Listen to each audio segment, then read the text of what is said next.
Now that you've woven your first project, you're going to need to know how to warp up your tiny loom yourself. It's really very easy. I chose some red yarn for the warp this time. This is called 5-2 cotton. And I chose it because it's nice and smooth and strong. Now, as you learn to weave and start having more fun with trying different things, you can try another kind of yarn for the warp. But for right now, to keep it nice and easy, let's make it nice and smooth and strong. You don't have to go out and buy any special weaving thread. You can probably just use embroidery thread. In fact, I know you can. To begin warping, I would just take the yarn and start winding it around. Now, you might find it kind of hard to be holding on to it while you're winding it. So I think you should take scissors and just make a little nip on the end. Like so. You could nip them all if you want to. Then you'd have nice notches to keep your threads in. But for right now, I'll just put that first one in through the notch. Now that notch is going to hold it pretty firmly. And I'll go straight down to the one below it. Now the most important thing is that you keep your warp as tight as possible because you want the threads to be even. You don't want some of them loose and some of them tight. You want an even tension.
Now the little loom is all warped up. That was easy, wasn't it?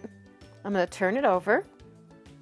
And on the back side, and what I'm going to do is tie a knot right in the middle. So the first step is to just cut that off.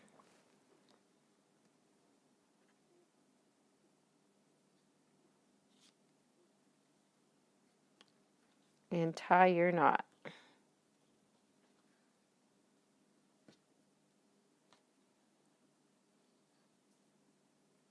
If you have somebody with cute little fingers to help you tie that knot, that's always fun.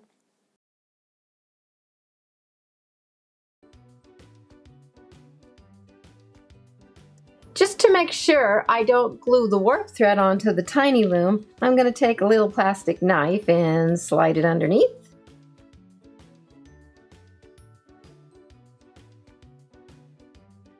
And then just put a little dab of glue there.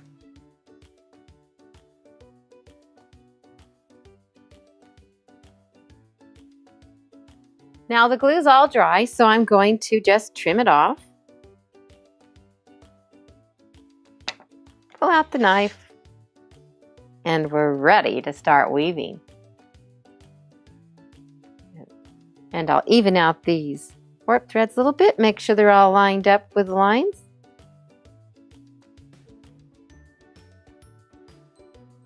And I will get my handy dandy toothpick and insert him in again.